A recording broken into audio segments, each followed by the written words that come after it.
So I was very excited when Timex announced the Expedition North. I've been waiting for these watches to come out for quite some time. I did a news video about it when they came out. And a lot of their watches are up for sale currently. So there was 5 watches in total that they made. There's a TIDE-TEMP-COMPASS that's in quartz. There's a solar powered movement. There's a mechanical. There's also an automatic that they announced, which is in titanium. It's in collaboration with James brand. I did a video about that one as well, a separate sort of announcement because that's actually how they announced it as well. And I have the mechanical version to show you today. It comes in recycled packaging. Sort of the theme with this watch, it's a conservation theme, and it comes with a little bandana, and the bandana is just rolled up right here. It's really nothing too special, but it's giving, it's like a little gift that they're giving you with the watch, which is nice. And then cardboard box, just has the Expedition North underneath. It has a little bit of information on how to better protect the environment and things like that, which is nice. It says mechanical, sapphire, eco-friendly strap, because this is an eco-friendly made strap. It's water resistant to 100 meters of water resistance, which is great. And sapphire crystal, big news for Timex, as they not done that with many of their watches.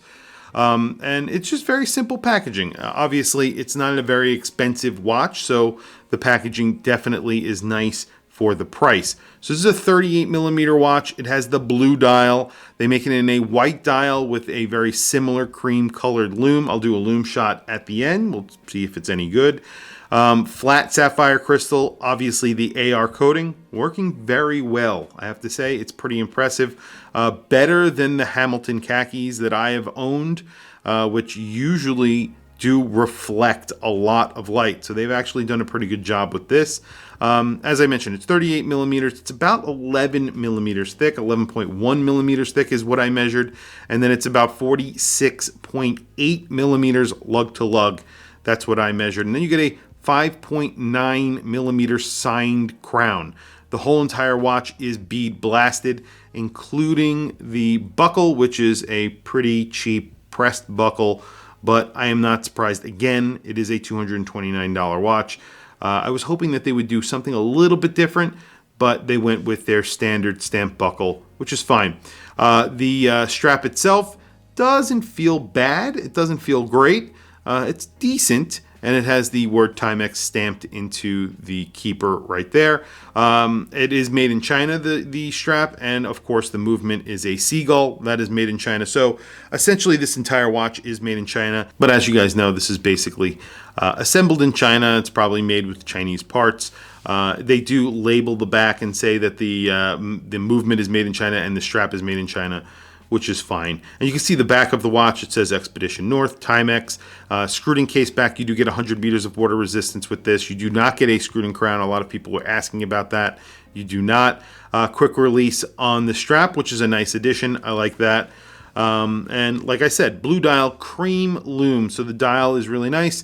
You have like 2 layers to it. There's a chapter ring that is that minute track that goes all the way around the dial, obviously, and then you have a 12-minute track and a 24-hour track on the inside of that 12-hour track. That's it. It says Timex and mechanical. Very, very simple dial, and looks a lot like a Hamilton Khaki. Now, the Hamilton Khaki is obviously powered by the H10 movement, or H50, excuse me. And that H50 gets 80 hours of power reserve. It's Swiss made. It also costs $495 if you want to buy it directly from someplace like a authorized dealer, or directly from Hamilton. It's $495. You can get it for cheaper than that. You can get them from around $300 on eBay, used and less. Or you can spend more and go with a gray market dealer like Joma Shop or Amazon. I think Amazon has it for $380, which is a really good price, considering that it is a Swiss-made watch. It does not have a good strap. I would say it's on par with this strap. It's not that great. And this is a $229 watch. I got 15% off when I actually signed up for email, blah, blah, blah, which you do every time you buy a Timex. And then again, Timex also offer tons of deals all the time. It's kind of their thing. So you could definitely get this watch. Eventually, you'll probably be able to get this watch for $150, depending on how popular it is when it first comes out. But they eventually offer 25% off or 20% off. They do that all the time on their website. So 180 to maybe 175 is where you're probably going to end up getting this. And then if they offer a very good sale, you can get it for an even better price. But 38 millimeters is really a nice size for a lot of people. They also offer the solar watch that's in 41 millimeters, which looks very similar to this watch. I definitely would go for something else other than that solar watch. I think the solar watch is nice, but it's $159, and there's watches like the C5 that exist that have an AmeriQuartz that's actually assembled in the United States. You can get a bracelet for it. And I think this, they give you 15% off immediately if you sign up for their email, and you can get this watch for like $170, somewhere around there. I think it's like $177 with the discount. Not on this strap, but you get 2 straps with it. So you can get like 2 NATO straps. You can get a rubber strap and a NATO strap at that price. And the packaging is nice. And of course, like I said, it's made in the United States. It is not solar. But I definitely would go for this watch over that. And this is a 40 millimeter watch. They also make it in 36 millimeter. But that is my, my feelings. You could disagree with that. I do like the Timex.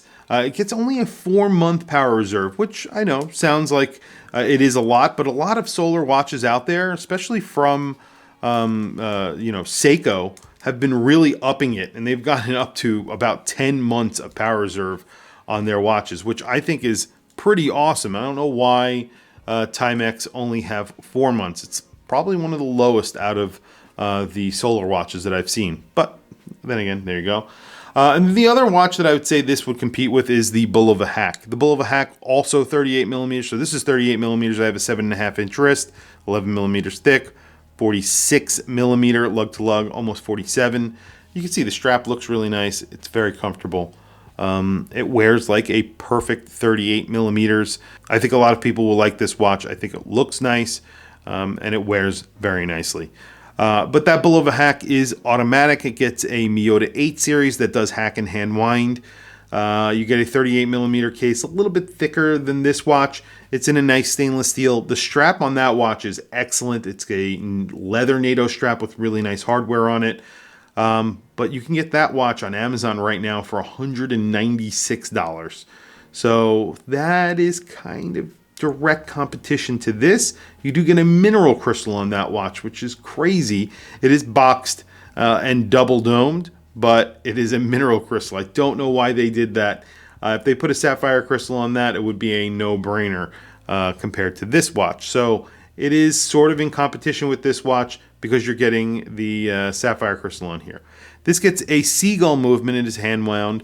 It's a reliable movement. It is a cheap movement. So if anything goes wrong with that movement, you're just going to throw it away and put a new one in. So you do not service this watch. The Miyota watch or the H50, of course, you would service that watch because it's something that you would actually be able to fix. This, I believe you would not fix. You would just throw away the movement and put a new one in it. That's just the way it is.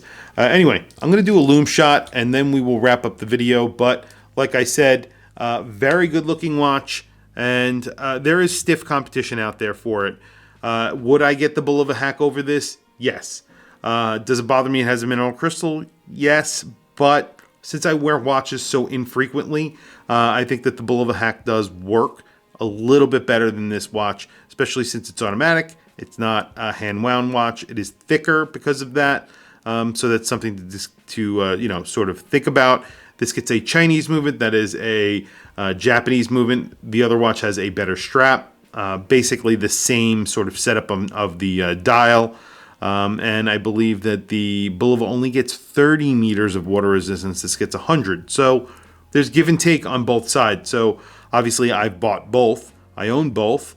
So that's because I'm crazy. But if you were choosing one, it would be a hard decision. This is going to be cheaper in the long run. This is going to be cheaper to buy eventually. Right now, I think you're going to pay the $229. If you can get the discount, the extra 15% off, you're going to pay around $200. That's a good price for this watch. That is the same price as the Bulova Hack, though, if you wanted to buy it off Amazon now. So definitely something to consider. I don't know where I would go if I were you. It really comes down to it if you're okay with that 30 meters, which I don't care, and the sapphire crystal, not having the sapphire crystal or having it. So that really is a tough decision. Anyway, really quickly, loom shot, then we'll wrap up the video. Okay, well there you go. Just the hands are loomed. The second hand is not loomed. There are just dots for the indices.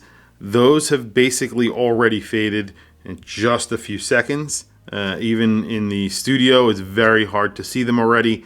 The hands are okay, not very bright. It's probably on par with the Hamilton. It's probably on par with the Bulova. I don't remember either of those having really great loom. Currently, I don't own a Hamilton. I do own a Bulova. Maybe I can do a comparison between the two, but you can see this is pretty faded already, not liberally applied. I'm sure it's not Super Luminova because they don't put that on their website. They would if it was, just like they don't put that this is a seagull movement on their website. They do that because they don't want people to know that. And they also use Miyota movements. They don't say it's a Miyota movement because they don't want people to know that. I think that's because they want to keep that American image. However, they are using Japanese and Chinese movements. That's just the way it is, and it's not a bad thing at all. I don't think the seagull movement is a bad movement. I think it's reliable, and it's obviously a workhorse, and it's something that when it does go wrong, you could just throw away and put a new one in. If you're even a little bit handy with the watch, you could do it yourself, but it won't cost you a lot of money to get serviced. You know, like that H50, which is a 80-hour power reserve watch. You know, if something does go wrong, you need to send it back to Hamilton or go to an authorized dealer to have it serviced. So these are all things that you need to consider. Personally, I think this is a really interesting little watch, and I think it's a great move for Timex. They're moving in the right direction, and they're doing a lot better. They're actually competing with, you know, other brands that people would have never thought they would be able to compete with. And you would never say the Hamilton Khaki compares to a Timex before. It will always be an affordable alternative to the Hamilton Khaki is where you would go for a Timex or something like that. So here you go. This is something that actually is a alternative to that watch, and it's really not bad at all. It's very similar size, and it's of decent quality. I would change the strap pretty much immediately, but other than that, I think it's pretty decent. But tell me what you guys think in the comments below. I want to hear from you guys. I'll be doing reviews of other watches in the lineup of the Expedition North as soon as I get those watches. But in general, I think it's an attractive lineup of watches. My favorite is this watch and that James brand that they're coming out with in a few days. I think that's a really cool watch. It's in titanium. It's automatic. It gets an 8 series. I'm not sure if it hacks and hand winds. We'll find out. You do get a screwed-in crown on that, which is awesome. And it's 40 millimeters or 41 millimeters. So pretty interesting offering from them. But tell me what you guys think in the comments below. I want to hear from you guys. Please also don't forget to like, subscribe, hit that bell icon. It is super helpful for the channel, and I very much appreciate it. Please follow me on Instagram. My Instagram is WatchChrisBlog. I have some links in the description. Those links are to Amazon. If you click those links and buy anything, it helps support the channel. It doesn't cost you anything extra. However, I very much appreciate it. Anyway, thank you for logging on. I'll catch you guys in the next video.